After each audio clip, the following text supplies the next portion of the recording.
Bismillahirrahmanirrahim. In the name of Allah, the most beneficent, the merciful.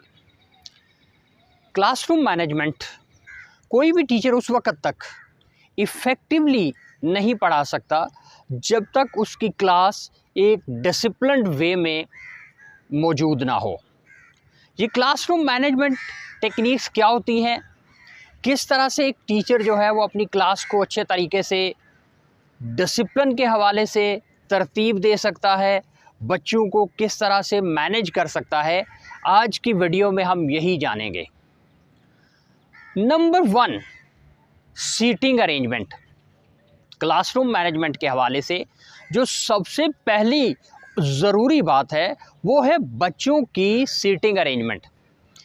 किसी भी class में कुछ बच्चे ऐसे होते हैं जिनका आई साइट का इशू होता है, कुछ बच्चों की हेयरिंग प्रॉब्लम्स होती हैं, जिसकी वजह से वो जब क्लास में अपनी उस मुतय्यन जगह पे नहीं बैठते या उनको किसी ऐसी जगह बिठा दिया जाए जहाँ पर बेचारों को देखने में प्रॉब्लम आ रही है या सुनने में कोई मसला आ रहा है, तो फिर वो अनरेस्ट फील करते हैं। जबकि टीचर ये समझता है कि ये बच्चे जो हैं ये डिसिप्लिनरी इशू जो है वो क्रिएट कर रहे हैं और वो उन प्रॉब्लम्स को समझ नहीं पाता, जिसकी वजह से क्लासरूम का जो एनवायरनमेंट है वो जो 40 या 45 मिनट का पीरियड है उसका ज़्यादातर टाइम इसी में ज़ाया हो जाता है।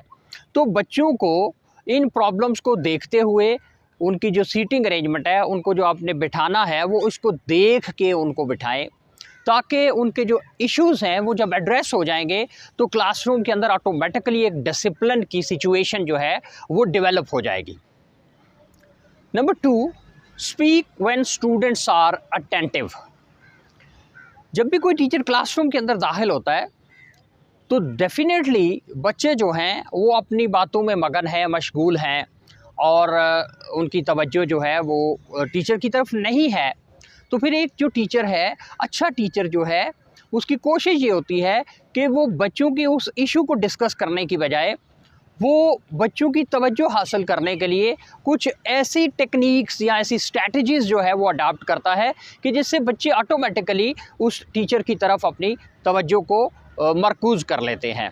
अब ये ऐसा काम भी हो सकता है, कुछ टीचर इस तरह करते हैं कि वो जाते ही क्लास के अंदर बच्चों को कहते हैं, बेटा आज हम बात करेंगे एक बहुत पुराने बादशाह की, या आज मैं आपको जो मेरे साथ सुबह सुबह एक वाक़या हुआ है घर से आते हुए, मैं आज आपके साथ वो शेयर करने जा रहा हूँ।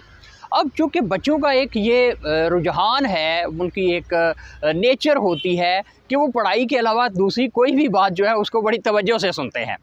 तो जब एक टीचर जो है वो ऐसी टेक्निक्स जो है वो अडॉप्ट करेगा तो 2-4 मिनट में वो बच्चों की जो कंसंट्रेशन है, उनकी जो तवज्जो है वो अपनी तरफ डाइवर्ट करने में कामयाब हो जाएगा। तो फिर क्या है, speak when students are attentive. तब बोलें जब बच्चे आपकी तरफ अपनी तवज्जो मबजूल कर चुके हों या वो आपकी तरफ अपने आप को ला चुके हों। Number 3, non verbal communication. ये जो नॉन वर्बल कम्युनिकेशन है, this is your body language.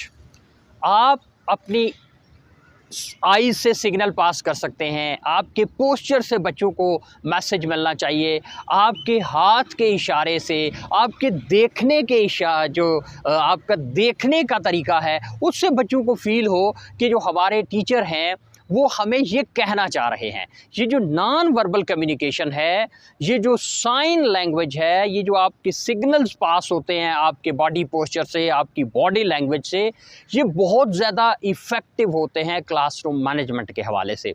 तो बच्चों को जो है वो आपकी बॉडी लैंग्वेज जो है वो उनको समझ आनी चाहिए। आप बच्चों के साथ अपनी टीचिंग को इस तरह से इफ़ेक्टिव बना सकते हैं कि बच्चे जो है आपके इन सिग्नल्स को अंडरस्टैंड करें और फिर उसके मुताबिक रिस्पॉन्ड करें।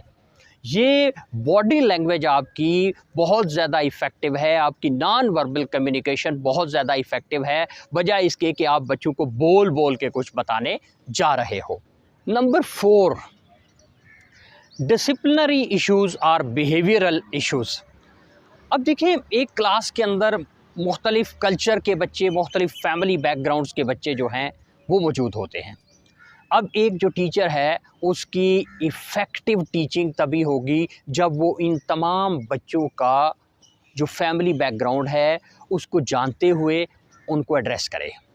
अब ये जो बिहेवियरल इश्यूज़ हैं, बाज़ औक़ात बच्चे बहुत ज़्यादा रूड हो जाते हैं, बहुत मिसकंडक्ट की तरफ चले जाते हैं, मिसबिहेव करते हैं, तो याद रखिएगा अच्छा टीचर वो होता है जो उनके बिहेवियर की बात नहीं करता, वो जो उनके मिसकंडक्ट की बात नहीं करता, बल्कि वो एक कलेक्टिव वे में जाके बच्चों को गाइड करता है, वो एक कलेक्टिव वे में जाके बच्चों की रहनुमाई करता है।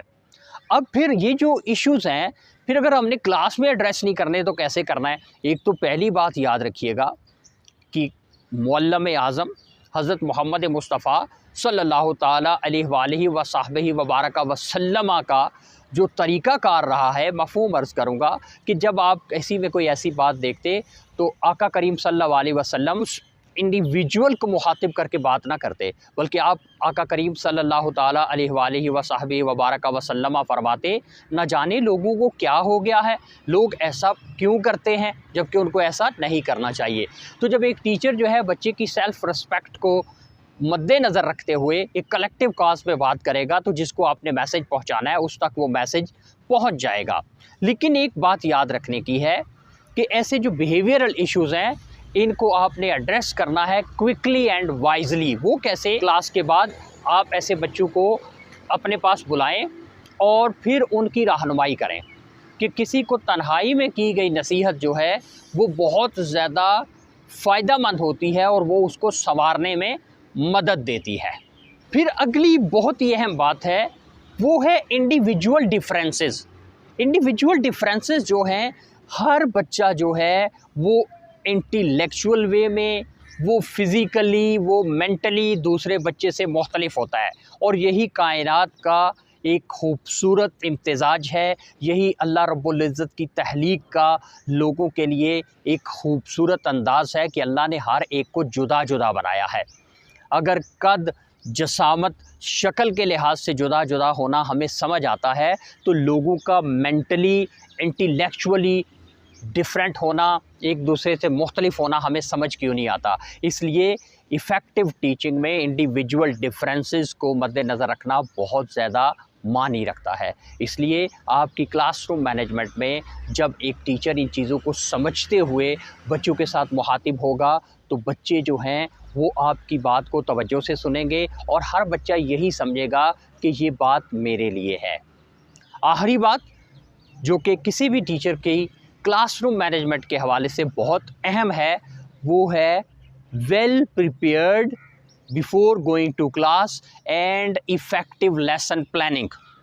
अगर एक टीचर जो क्लास में पढ़ाने जा रहा है, वो जो भी पढ़ाने जा रहा है उस टॉपिक से, उस लेसन से वो अच्छे तरीके से वाकिफ़ है और वो उसकी निटी ग्रिटीज़ को जानता है, और वो ये भी समझता है कि मैंने इस लेसन को किस तरीके से बच्चों को पढ़ाना है, क्या मैंने एक्टिविटी बेस्ड इसको पढ़ाना है, क्या लेक्चर मेथड से बच्चों को पढ़ाना है, क्या रीडिंग मेथड को यूज़ करना है, डिमॉन्स्ट्रेटिव मेथड यूज़ करना है, या क्या मैंने कोऑपरेटिव लर्निंग के हवाले से बच्चों को जाके आज का लेसन पढ़ाना है, या मैंने किसी फ्लिप्ड क्लासरूम में बच्चों को जाके टीच करना है, या मेरे पास जो मेरे पास अवेलेबल रिसोर्सेज हैं वो कौन कौन से हैं, क्या उनके अंदर रह के मैं बच्चों को ये लेसन इफ़ेक्टिवली टीच कर सकता हूं।